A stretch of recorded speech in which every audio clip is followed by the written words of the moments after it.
ಇಸ್ರಾಯೇಲ್ಯರು ಪಾಪ ಮಾಡಿ ದೇವರಿಗೆ ವಿರುದ್ಧವಾದದ್ದನ್ನ ಮಾಡಿ ದೇವರ ದೃಷ್ಟಿಯಲ್ಲಿ ಪಾಪಿಗಳಾಗಿ ಅವರು ನಂತರ ಮಾನಸಾಂತರವನ್ನ ಹೊಂದಿ ದೇವರ ಬಳಿಯಲ್ಲಿ ಪಶ್ಚಾತ್ತಾಪ ಪಡ್ತಾರೆ.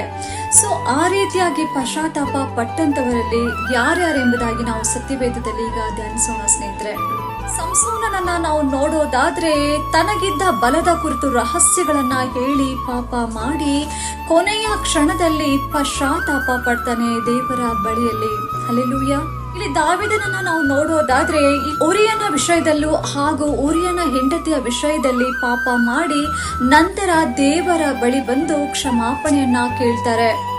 ಸೊಲೊಮೋನನನ್ನ ನಾವು ನೋಡೋದಾದ್ರೆ ಅನೇಕ ಪತ್ನಿಯರನ್ನ ಹೊಂದಿ ಅವರ ನಮ್ಮ ಒಂದು ದೇವರ ಪರಿಶುದ್ಧ ಮಾರ್ಗವನ್ನ ಬಿಟ್ಟು ಪಾಪ ಮಾಡಿ ತನ್ನ ವೃದ್ಧಾಪ್ಯದಲ್ಲಿ ಮಾನಸಾಂತರ ಹೊಂದಿ ಪಶ್ಚಾತ್ತಾಪ ಪಟ್ಟು ಅದೇ ಸಂದರ್ಭದಲ್ಲೇ ಪ್ರಸಂಗಿ ಗ್ರಂಥವನ್ನ ಬರೆದು ಪಶ್ಚಾತ್ತಾಪ ಪಡ್ತಾರೆ. ಇದೇ ಸೊಲೊಮೋನ. ಮನಸ್ಸೆಯನ್ನ ನಾವು ನೋಡೋದಾದ್ರೆ ಇಸ್ರಾಯೇಲ್ಯರ ಕೈಯಲ್ಲಿ ದೇವರಿಗೆ ವಿರುದ್ಧವಾದ ಕೆಲಸವನ್ನ ಮಾಡಿಸಿ ಆತನ ಕೊನೆಯ ದಿವಸಗಳಲ್ಲಿ ಮಾನಸಾಂತರ ಪಟ್ಟು ಪಶ್ಚಾತ್ತಾಪ ಪಡ್ತಾನೆ. ಇದೇ ಮನಸ್ಸೆ.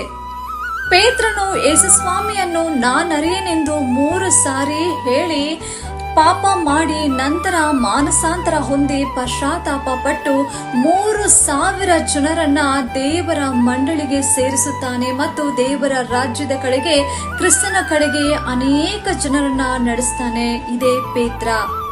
ಸೌಲನನ್ನ ನಾವು ನೋಡೋದಾದ್ರೆ ದೇವರ ಸಭೆಯನ್ನ ದೇವರ ಮಕ್ಕಳನ್ನ ಬಹಳವಾಗಿ ಹಿಂಸಿಸಿ ಹಾಗೂ ಅನೇಕರನ್ನ ಕೊಲೆ ಮಾಡಿ ಹತ್ಯೆ ಮಾಡಿ ವಿಚಿತ್ರವಾದಂತ ಕ್ರೂರವಾದಂತ ಸಂತೋಷವನ್ನ ಪಟ್ಟಂತ ಸೌಲನು ಮಾನಸಾಂತರ ಪಟ್ಟು ಪಶ್ಚಾತ್ತಾಪವನ್ನ ಹೊಂದಿ ಅನೇಕರನ್ನ ದೇವರ ಕಡೆಗೆ ನಡೆಸ್ತಾನೆ. ಇದೇ ಸೌಲ.